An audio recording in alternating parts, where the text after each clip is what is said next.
really do appreciate it. And thank you to the Women's Business Center of San Luis Obispo for sponsoring today's presentation. Again, my name is Richard Myersco. I am the, excuse me, Caltrans District 5 District Small Business Liaison. It's kind of a mouthful, right? So we often refer to ourselves as DSBL, but we're one and the same. It is my duty to assist small businesses in navigating the Caltrans processes. And Caltrans District 5, by the way, which is what I represent, consists of the counties of Santa Barbara, San Luis Obispo, Monterey, San Benito, and Santa Cruz. So kind of the area they often refer to as the Central Coast. This is today's presentation is titled Selling Goods and Services to Caltrans. This is the third installment in the Paving the Road to Success with Caltrans series of training presentations that are specifically targeted to assist small businesses. Today's presentation will give an overview of how Caltrans purchases goods and services and how your business can market to us. In other words, how Caltrans can potentially become your client.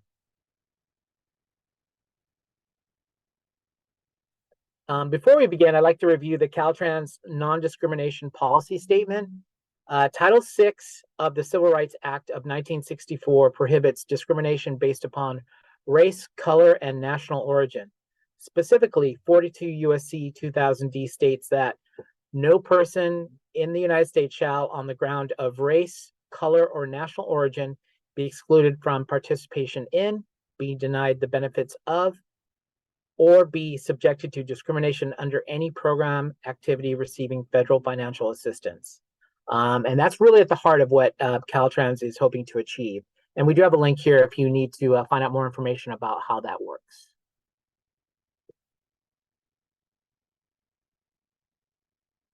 So department mission, be safe, have a safe, reliable transportation network that serves all people and respects the environment.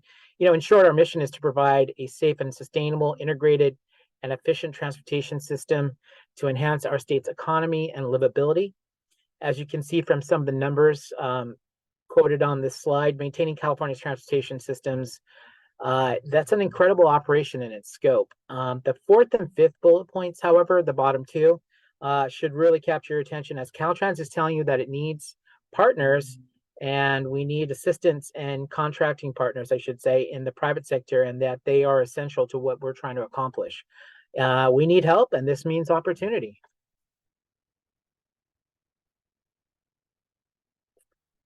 Caltrans recognizes three types of business certifications. The first one is called Small Business, or SB. And the Small Business umbrella is a state of California certification that includes the micro business designation and the adjacent small business for the purpose of public works certification. We also have the disabled veteran business enterprise under state-funded projects. And that's where a disabled veteran business enterprise is also a state of California certification that seeks to assist armed forces veterans with service-related disabilities who have left military service and are seeking opportunities for their business. And then at the bottom there, we have the federally funded projects. We have Disadvantaged Business Enterprise, DBE. So DBE is a federal certification to address the disparity between some businesses and others in terms of access to economic opportunity, and seeks to level the playing field for these businesses. DBE certifications are based upon an owner being a member of certain minority groups or women, or are women owned. When a project has even $1 of federal funds, you can expect to see some type of DBE goal. Not always, but most of the time. On this slide, you can see what Caltrans goals are in regard to these certifications.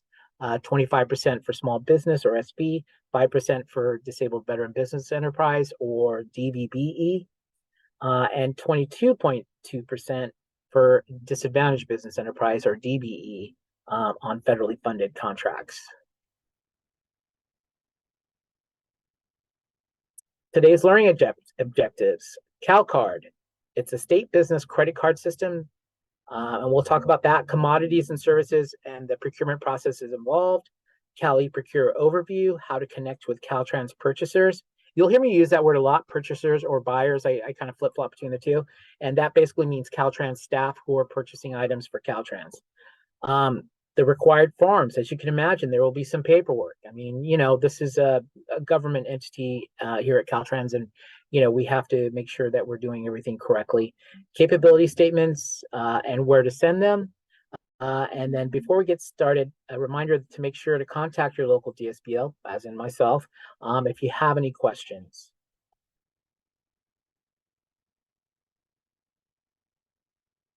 Procuring goods or services under $10,000 using our Cal card. The Cal card is used by Caltrans for purchases, as it states, at a max of $9,999.99. So it's just easier to say under 10,000. And this is a relatively quick, by our standards anyway, Caltrans procurement process.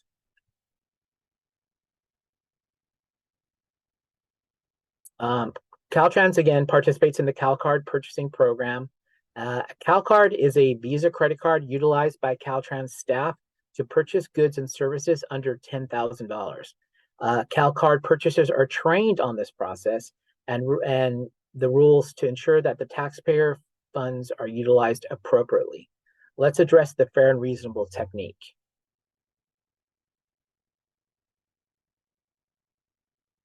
So, fair and reasonable procurement method.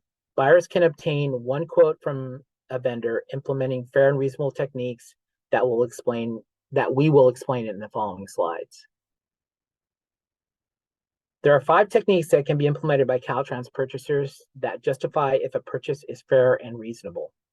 No alternative quotes are necessary if at least one of the following techniques is utilized and the purchase is under, again, the $10,000. You'll hear me say that a lot, under the $10,000 threshold. Basically, if later audited, the purchaser, so the Caltrans staff member, needs to justify that this was a fair price for Caltrans to pay. Price comparison is the most common purchaser technique. We look back at the previous 12 to 18 months period to find documented price quotes that justify that this price is fair and reasonable. So previous pricing quotes that are similar to the one that we're looking at now. Catalog or market pricing is sometimes used and often involves verifying prices in current product catalogs. And of course, a lot of catalogs are now available online. Please note that any of these techniques are internal processes completed by Caltrans staff. So what I'm saying is we're giving you this information, but we're just sort of peeling back the curtain so that you can see how we approach it. This is not anything that you will need to do. We are just simply explaining, what our staff does when they're purchasing goods and services. Some research will always be conducted by Caltrans staff when purchasing. So that's good to know. Also, make sure to register your company on eProcure, California's government online marketplace. And we'll talk more about that in the upcoming slides. Controlled pricing involves price setting by the state. These prices are set by master contracts or statewide contracts that have already been agreed upon. Historical pricing is utilized when a Caltrans buyer can demonstrate that other transactions during a previous, again, 12 to 18 month period have not materially changed in cost. This, of course, gets more difficult when there's a lot of inflation. Cost benefit analysis is connected to the purchaser's expertise. So that means this purchaser just has experience in buying this product. They probably buy it like maybe even every month, and they just get to know. They just get a feeling for how much it is, and they can tell by looking at a price what sort of budget what sort of price benefit there is involved. The Caltrans buyer can justify this purchase based upon receiving a much lower cost than the usual market pricing. So sometimes there might be some kind of crazy sale, and so that would be something we would utilize just like anybody else. As previously mentioned, eProcure is California's online marketplace. It's free to register. That's always fun, right, when it's no cost. This is a separate and distinct purchasing process that does not involve the previously described CalCard. So we've talked about CalCard, and now we're moving on to a different process. eProcure is utilized by all state government agencies. So that's also kind of interesting. So I get it. We would love, you would probably love to be doing business with Caltrans, but there are other state agencies out there. So for sure, they will be involved with the eProcure system. eProcure is utilized by state government agencies and is also where small business and disabled veteran business enterprise certification information is located. So we talked about that on one of the previous slides.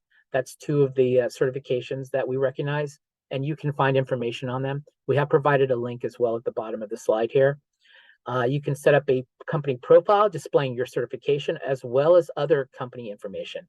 State purchasers, so again, Caltrans staff in this case, can research your company in the small business database.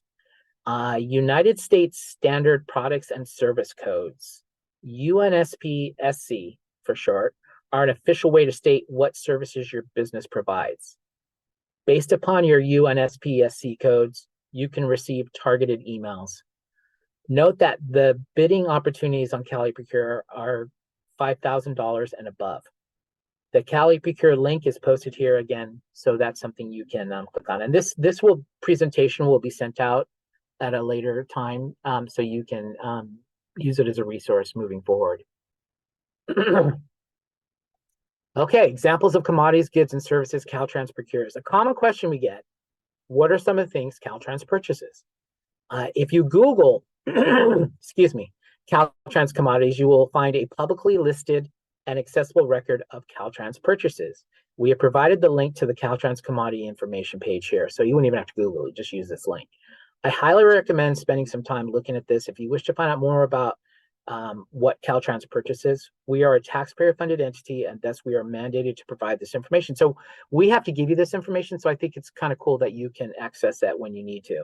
The spreadsheet shows that you'll find when you go to the link, shows what we bought, how much it cost, how much we bought, and from whom did we buy. I think that construction-related materials and services are probably obvious needs that you would think of when you think of Caltrans, but what about computer software or digital cameras? This slide further illustrates other commodities or goods that we purchase. You see hand tools, keyboards, and video equipment, amongst other items listed. The link to find the Caltrans commodities listed is located at the bottom of the slide. And a reminder that a copy of this PowerPoint will be also sent out. So please don't feel like you have to scribble down all of these. We love long URLs here at the Caltrans. So please don't feel like you have to get all these in. You will get this presentation sent to you.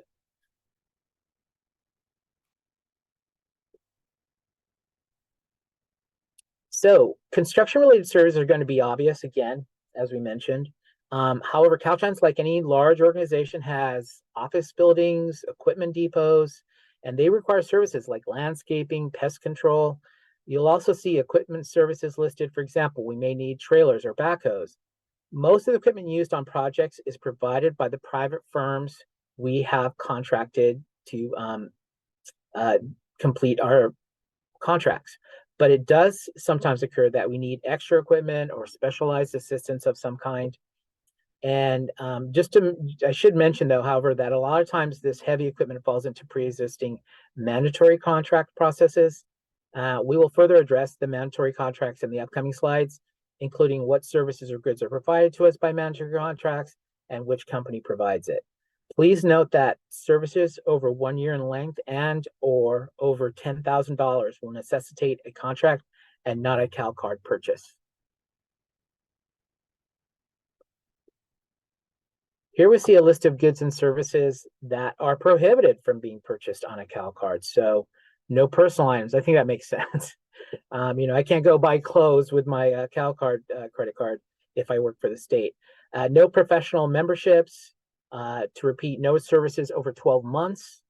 PPE equipment is a topic we receive a lot of questions about.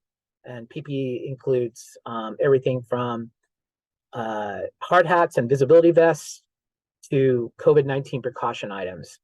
PPE must meet Caltrans standards and specifications, and this often involves mandatory lab testing at our headquarters in Sacramento. This testing may result in such equipment not being viable as a product to purchase.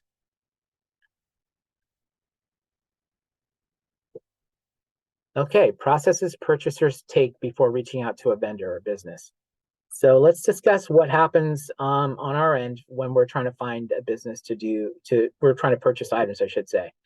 What happens behind the scenes before we buy? By the way, you're always welcome to reach out to send us your company's capability statement or line card, and you can send that to me at my email address. And we'll have some contact information later in this presentation. Okay, so required steps. This probably seems obvious, but the purchaser, so the Caltrans staff member, must make sure that we don't already have the product in stock. I'm sure every business operates that way. So first thing we're going to do is make sure that we don't have a bunch of them sitting in our warehouse already. Or that we already have a company that provides the service we're looking at. We also confirm that a product is not already provided to us by the state. So that's kind of an interesting thing. Specifically, the one that comes to mind is the California Prison Industries Authority, CalPIA, and you can Google them to see exactly what they do. But they are providing products to fellow state agencies. And so, for example, like they provide a lot of our office furniture. So that might not be as much of an opportunity, selling. It depends. There are still situations. So always look into it and we can assist you with that. The purchaser must also ensure that it's not part of an already existing mandatory statewide contract. For example, construction equipment or work vehicles. They are often part of our mandatory statewide contracts, and we'll talk about that in the upcoming slides.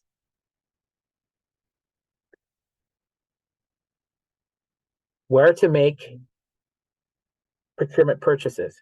Here we have a synopsis of the information we discussed on the previous slides, and it also contains some helpful links. A reminder that this presentation will be sent out. I think I've said that a few times, sorry. The links will give you more information on what contracts are already in place, and additionally what products CalPIA, so the California Prison Industry Authority, produces. So just so you guys know, it's kind of interesting. That is stuff that is often built by folks who are incarcerated. They are usually paid for that privilege. It's a privilege to have a job. And then we are hopefully also teaching them a skill. But one added benefit to the taxpayer is that this provides a lot of items to us that we would have to purchase from the outside. So again, like office furniture might not be as much of an opportunity, but that doesn't mean we won't still buy specialized equipment. These links are helpful so you can conduct Caltrans procurement research for yourself. And I think that's a wise thing to do if you're looking into, wanting to do business with Caltrans. So what are the requirements for doing business with Caltrans? We have a short flow chart here to better explain the process. You'll need an ADM 3026 CalCard certification form. You'll also need a payee data record form. These forms will be sent to you by the purchaser in some cases. They are necessary for you to do business with Caltrans. Remember, we're taxpayer funded, so paperwork for future audits is always really important. When we want to make sure that we're using the taxpayer funds appropriately. And that's going to happen pretty much in any Caltrans procurement. And here we have a screenshot of a couple of what those forms look like. I mentioned them in the previous slide, the ADM 3026 CalCard certification form and the payee data record, which is kind of like a tax form. And we will need these from you in order to do business, and then we will store them moving forward. And there might be times when we ask you for new forms.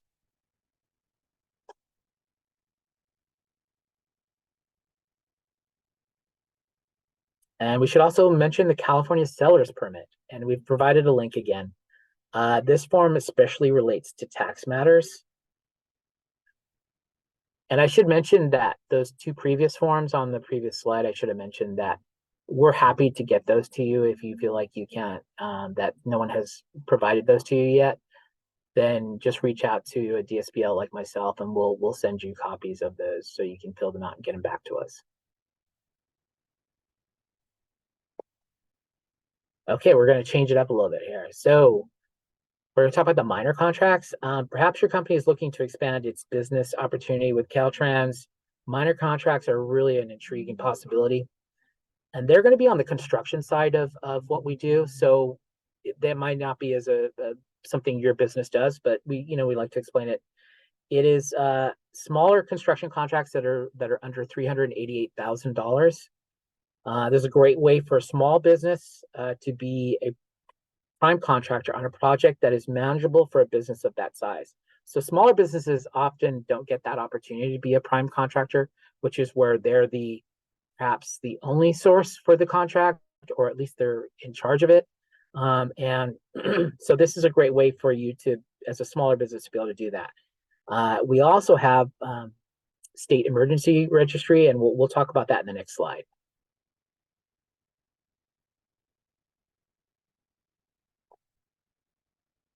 This year we saw a lot of flood damage, especially at the beginning of the year when I first started in January. The district office here where I'm actually doing the presentation from in San Luis Obispo had its entire basement flooded. I mean, it was like, nothing had happened like that in almost 30 years. And it was just a crazy time weather-wise. So when that happens, especially weather-related, earthquake-related, forest fire-related, those are what we call emergency situations. And so they'll have a slightly different, actually quite a different procurement process. And there is an emergency registry for Caltrans. I think if you feel like that's a good fit for you, to become part of it, you should absolutely register your company. And after you join the registry, just so you know, you could receive a phone call at any time, including after hours, which is seems to be like when all emergencies happen, right in the middle of the night. So just be mindful that when you put down your contact information, you're putting down a phone that can be monitored after hours. I just like to point that out. And but this could be another way for you to potentially do business with us. And of course, we're just going to call you. And if you don't answer, we're unfortunately going to move on to the next company that's on the list, because we need somebody literally probably that day or the next day to start work on the project. And we have a link here on how to get registered. There's also a statewide emergency registry, and why not sign up for that too, right? And you see here some information. As you see the information page with the associated link. You'll also see some examples of the goods and services that might be needed. Some other state agencies you may work with if you do register through here are CAL FIRE or the Office of Emergency Services. That makes sense, right? Those are both probably going to be important in emergency situations.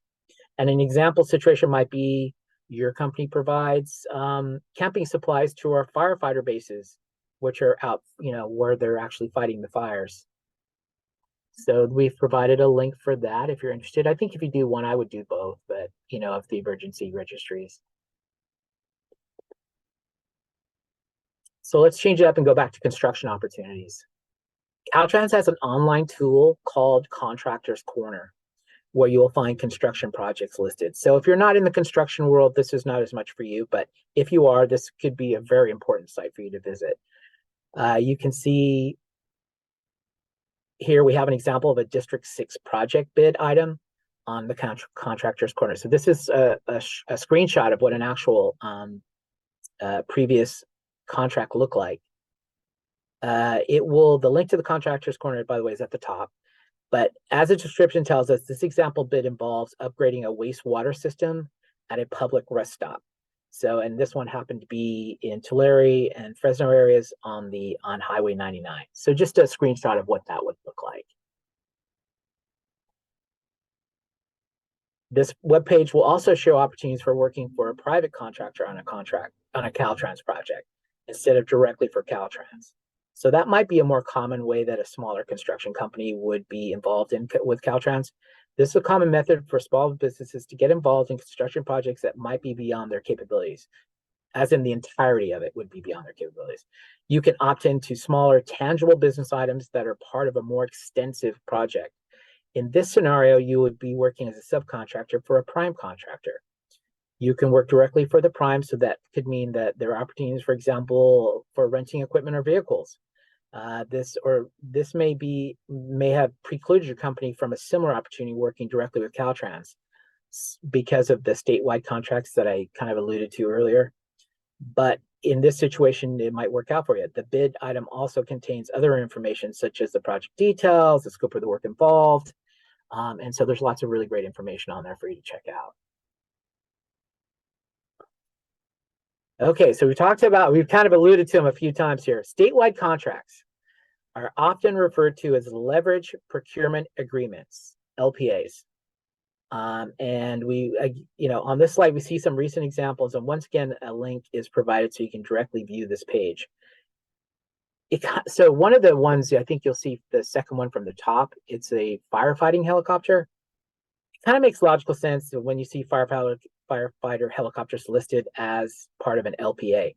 We all know that that is a sophisticated and expensive piece of equipment. And for ease of maintenance, complexities of training, and also perhaps the pricing, the state has quickly realized that for such a specialized, expensive piece of equipment, an LPA makes the best sense.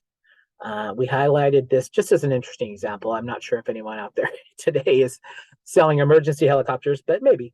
But anyway, we just kind of threw that out there as an interesting example of why we might use an LPA. And again, there's a link to try and look, for you to go onto the pages and really research those. So we'll take a moment to address some frequently asked questions about some of the information we've covered.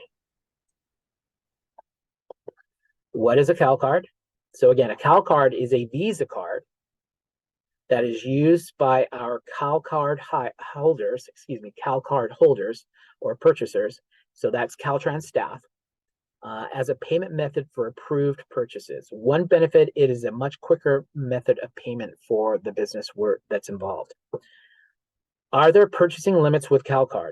Yes, I probably said it a million times here, sorry. But it has to be under the $10,000 threshold. So as soon as it hits $10,000, it can no longer be utilized on a CalCard. So $9,999.99. Are there forms required to do business with Caltrans? Yes, there are forms. I think it's probably going to be obvious to most of the people in attendance today that there'll be some. I mean, you do business with a private company. There's going to be some transaction, some forms, some receipts back and forth, and so for us it is. I think that can be an intimidating thing for a small business, and so we're here to offer guidance. And it's like anything else. The first time is probably more difficult and challenging than the 10th time you do it.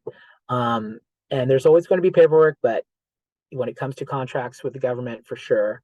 But remember, we're here to offer you guidance and to assist you. Okay, well, so we've covered like a lot of different, information today, and pretty quickly. And so we wanted to talk a little bit about some of the resources that we have at Caltrans to help specifically small businesses.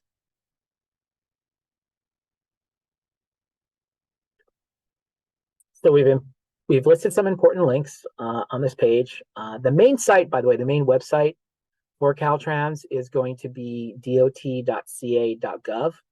And that's where all things Caltrans related can be found. And by the way, you'll sometimes hear us referred by the name, our official name is the California Department of Transportation. But Caltrans is sort of our catchier, cooler name. And I think the one that most folks use, including our own staff. But yeah, so if you see DOT, it just means Department of Transportation. And so we have a couple of cool links on here, how to become a certified business. I talked about some of the certifications and we provided links earlier, but here you go. Caltrans near me. So what district am I part of? And we're going to show you a map later that kind of points that out as well. Caltrans Commodities, so some commodity information on there, what kinds of things we purchase. And then this is just kind of fun. I don't know if it really is anything to do with anybody in our audience today, but I wanted to point out the State Agency Buy Recycled campaign, which is the SABRC. So maybe your company takes old tires, I'm just using an example, and recycles them into reusable rubber material that can be utilized for anything else. There are some state agencies which will prioritize buying recycled materials like that in an effort to be greener. And so they will purchase those types of materials before they'll purchase regular unrecycled materials. And so this website kind of talks a little bit about that. So anyway, just kind of a cool, interesting website that I thought you could check out. And we have some more links for you here. We like links. And we have the Caltrans website, which I mentioned, dot.ca.gov. All things Caltrans will be at least accessible on there. Most of it will be on that actual website. We have the Office of Civil Rights website. So Office of Civil Rights, I should point out, is the Caltrans internal department.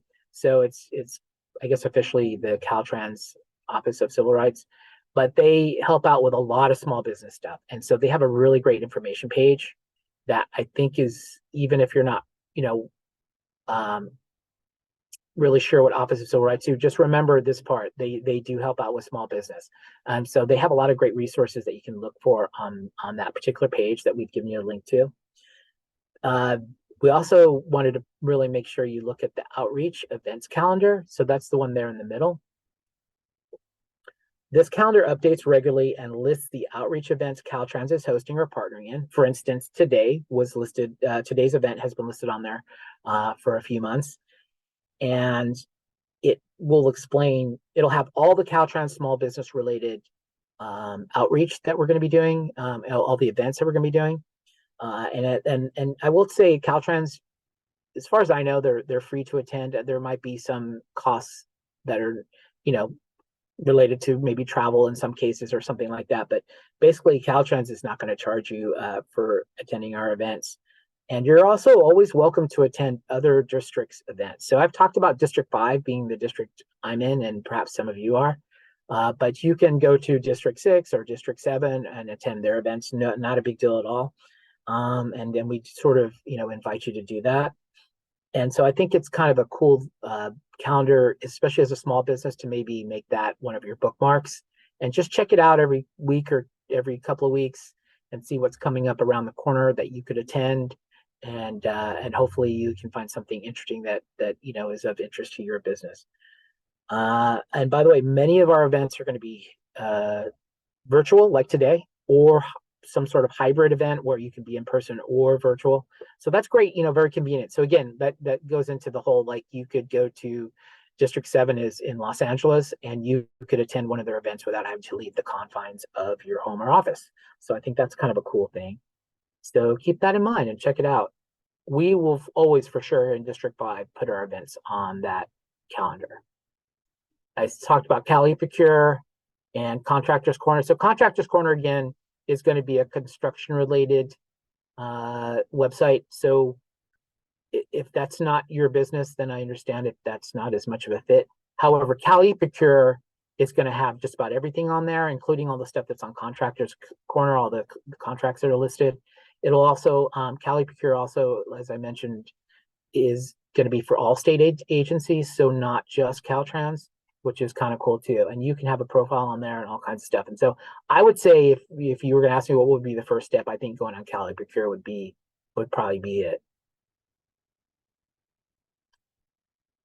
Here we've listed some community small business support organizations. And you'll see Apex Accelerators, and that link will take you, I think, to their main website. But they used to be called PTAC. And now they're called Apex Accelerators. So if you type in PTAC, I think on Google, their stuff still comes up. But Apex Accelerators are a small business assistance organization. They are specifically, I think, tied to helping with government work, government contracts. So that might be an interesting place for you to visit. The Golden State Apex is the one that the one that San Luis Obispo is located in, and that one is in Bakersfield, which is a little bit of a drive, but I was told that they do a lot of virtual events and they can, of course, meet with you virtually. The Women's Business Center, of course, right? Our favorite, and they have been really amazing for our small business team here to work with. They are really great at having lots of resources, and whether you've just started or maybe more established, it doesn't matter. But they're very helpful with small businesses, trying to start, and they have virtual stuff as well as obviously a brick and mortar office you can visit. And their programs and resources are specifically designed to help out women business operators, but all are welcome. And they have locations throughout California, including here in San Luis Obispo, which is who we're working with today. The Small Business Development Centers offer a multitude of programs to assist new and established companies. They also have a brick and mortar office. It's in downtown San Luis Obispo. And I think the local SBDC, in fact, I know, is affiliated with Cal Poly. SCORE, the Service Corps of Retired Executives, again, a mouthful, so they go by SCORE, They focus on kind of business mentoring, I would say. I think mentoring would be maybe a little bit involved in all of these organizations, but that's sort of their thing that they specifically focus on. And you'll get teamed up with, if it's a good fit, with a person who is most likely a retired former business person or entrepreneur, and hopefully in the field of what your business is, and they can give you advice, tell you the pitfalls they encountered, and hopefully you can avoid those. And also they are have a lot of life experience as well. And then the last one there, the Small Business Administration, that is a federal umbrella agency that assists small business organizations. So their website, I know they work closely with the Women's Business Center as well as some of the organizations that I've mentioned, but they also have a lot of information on their website. So I recommend maybe looking at that, and they can tell you what services and resources are available to you in your community. Richard? Yes. We have a question in the chat box, if you don't mind, if I can go ahead and read it to you. Okay, it's from Michelle McCovey-Good. She's asking, is there a list of the prime contractors who work on construction projects available? Is there a list of prime contractors? I'm trying to think, Amanda. Amanda might know this better than me. If there's like one place where we put them all, I don't think there is. Because we don't group. Yeah, go ahead. I'm sorry, Amanda. I'll chime in. Hi, everyone. I work with Richard in the small business of District 5, the office. And so we don't necessarily have a list of prime contractors. However, you can review our our recently awarded bids. So if you go to Contractors Corner on the website, there is I don't remember off the top of my head, but we can also send the information to you. On Contractors Corner, you can see the bids that have been awarded over the last 2 weeks, and you can see the firm that was awarded and the top 3 bidders. So that's the information that's publicly available on the website, but there isn't a full list of all prime contractors. However, we do have, like Richard mentioned in the presentation here today, multiple resources to find, past businesses that we worked with in like our skippers database. The best thing to do would be to reach out to Richard, so you can have a one-on-one meeting and go over those resources available and find the, maybe not exactly the information, a full list, but get you in the right direction, so you can see some of the prime contractors we work with. Yeah, thank you, Amanda. Yeah, and the other thing you could do too is so Caltrans doesn't have an official list of prime contractors. Like Amanda was saying, you can research what companies we've done work with in the past, but prime contractors being on one list, we don't have. Excuse me. But if you were to Google what are the prime contractors in construction in California, you'll get a lot of the names that we do business with. So maybe there's an unofficial list that's not related to Caltrans, but that's something that you could perhaps look into. You can also probably do a more deep search for prime contractors in your community. So if you were just looking for folks that worked here in District 5, for instance, or even more specifically in San Luis Obispo or Santa Barbara, you could probably get a good idea. I actually was doing that myself one day, and there was some stuff on there, but it's not official information. So that's why we don't have it to give to you today. Okay. Anyway, good question. Thank you so much. And by the way, if you would like to contact myself, for small business matters, Caltrans related matters, whatever, I think the way that the protocol is that if you could make sure to reach out to Gabrielle, she will then forward you on to me. And it's just helpful for both of our organizations to do it that way. Thank you so much. Okay, District Small Business Liaison. So DSBL, like I said, right, it's a little bit of a mouthful to say the full title. Each Caltrans district, so there's 12, have at least one district small business liaison, also known as a DSBL, and some actually have more than one. Because each district operates individually, some procurement processes may slightly differ amongst districts. And so our best advice to you is to utilize the local DSBL to wherever you're hoping to work, for questions, especially about specific contracts, for instance, and to provide information to purchasers. But you're always welcome to reach out to anybody, including myself, especially since you met me today. And then I can give you, especially if it's just general questions, I'm happy to help you with those. And then, of course, I can maybe introduce you to someone that is in the district you're hoping to do work with. DSBL serve as the district's primary point of contact for small business related concerns. And that is absolutely true, including efforts to increase the participation of certified small businesses, SBs, disabled veteran business enterprises, DVBEs, and disadvantaged business enterprise firms in Caltrans contracts and procurement. So those are those certifications I mentioned. So that's a really big part of what we do is helping folks kind of get the information on where they need to go to become certified. We can also provide the information on what qualifies you to be certified, and there is some information there that we can provide to you for that. In addition to the small business related concerns, we're also do outreach like we were doing today, and we are an advocate for small business. I and the other district small business liaisons are your point of contact when trying to work with our department. And there's also a web link on the page, which is the contact information for all the DSBLs, and that's might be important. So you may live in San Luis Obispo, but you're hoping to do work in, say, Kern County. So it might be interesting to find out who the DSBL is in that county.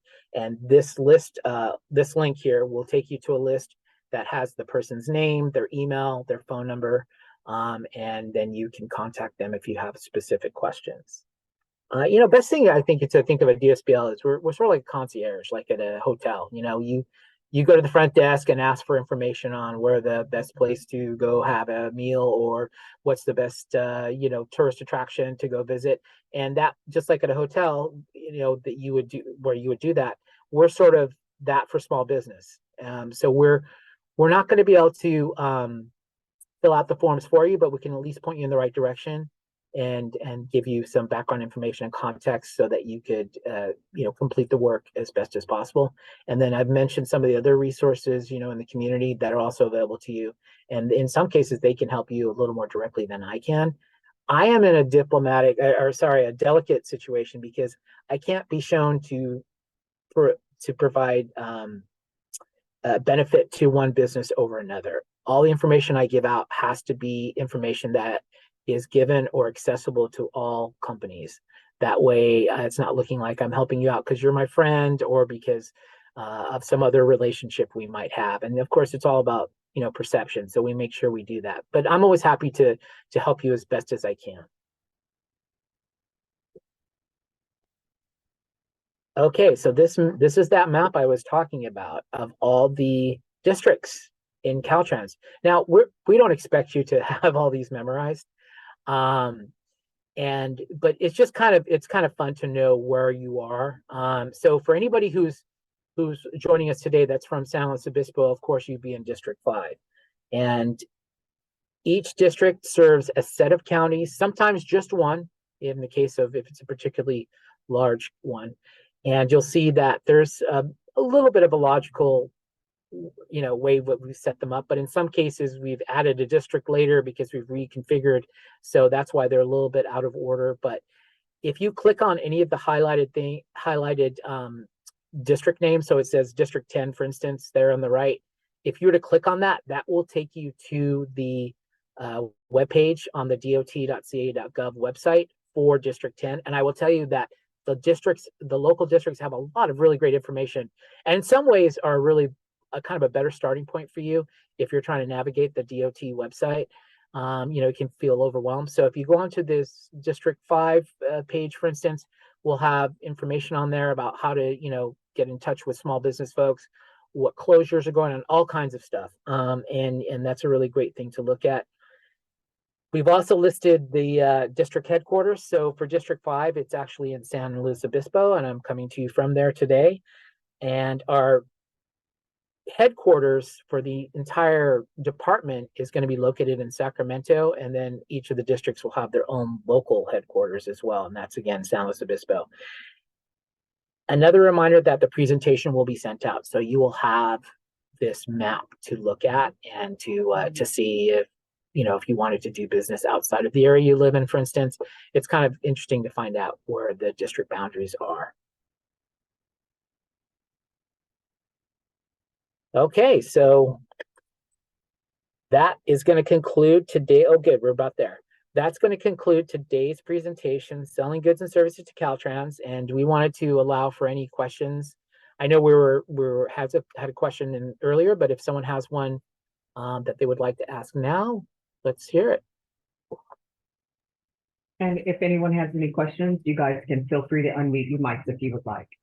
Well, sometimes it's intimidating to ask a question with a bunch of people on the same.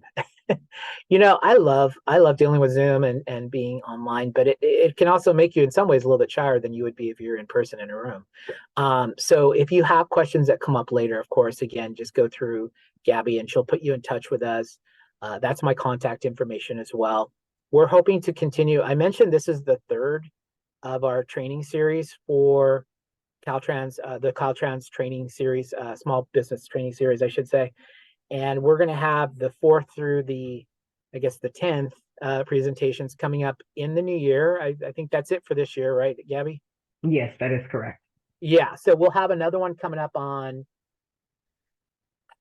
right after the 1st of the year. So on the 4th, of January, we're going to be doing, it's called Understanding Caltrans Procurement Service Contracts.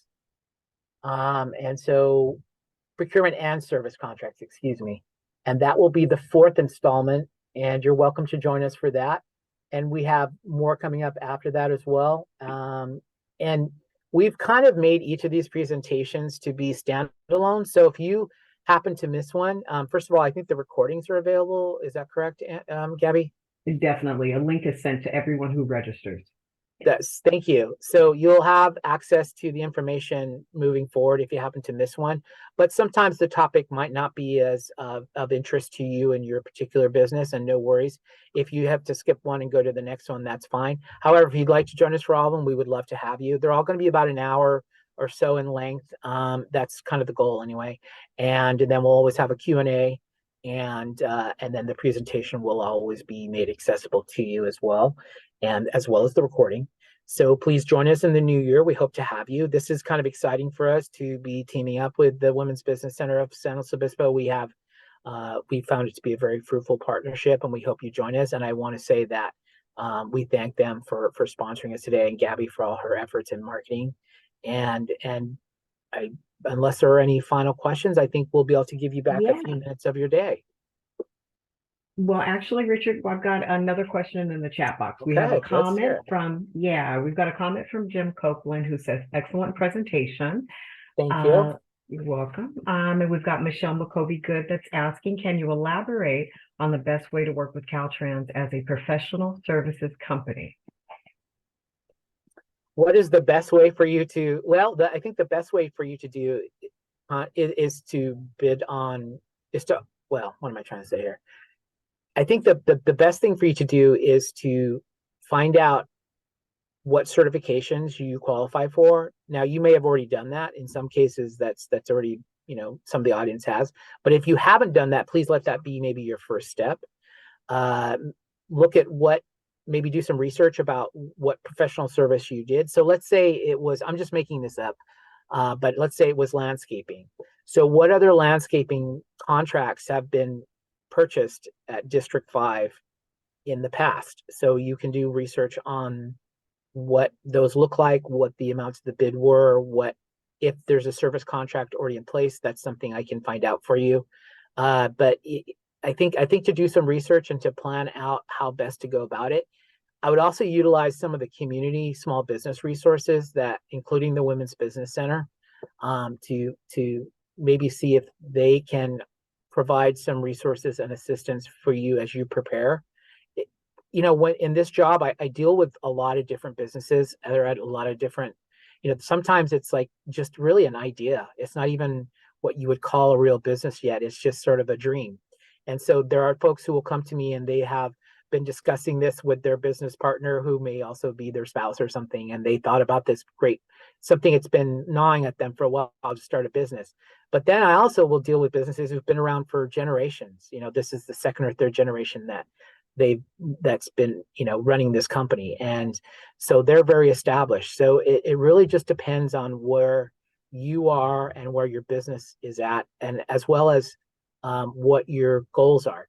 So what can happen, and this is not to say that's the case for you, what can happen with a small business is that they are so excited and they have these dreams of wanting to do business and, grow from a small kernel to like a giant oak tree overnight. And it can be frustrating for them when that's not achieved, or they can sign up for contracts that really will be detrimental in the long run because they're losing money.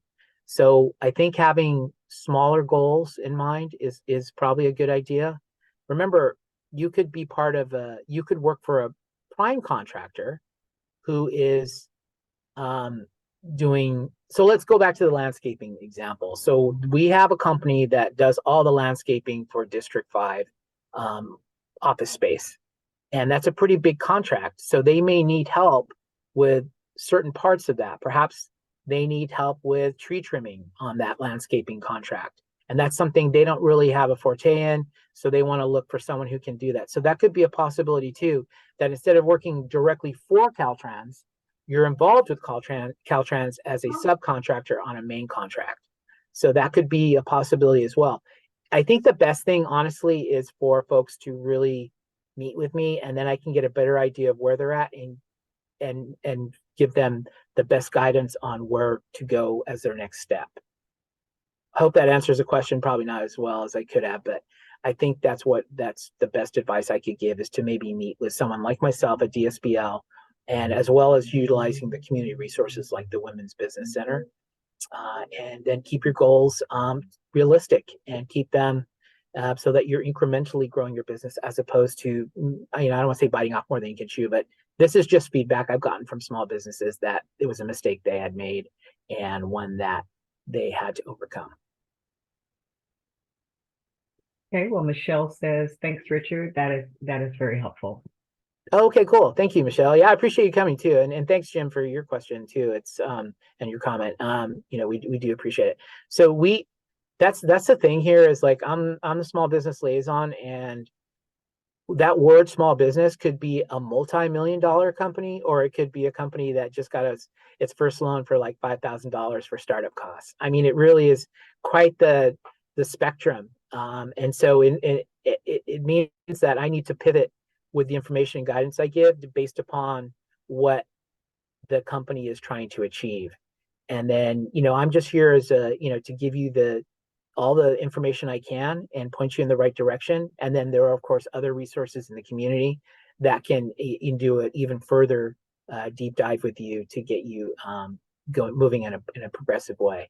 So yes, so thank you. I appreciate it. I wish everybody very happy holidays. I can't believe 2023 is done. And we're almost in 2024 now, but looking forward to working with some of you, and I'm wishing all of you, the best as far as your business goes, and personally as well, of course. And hoping 2024 is a banner year for your company.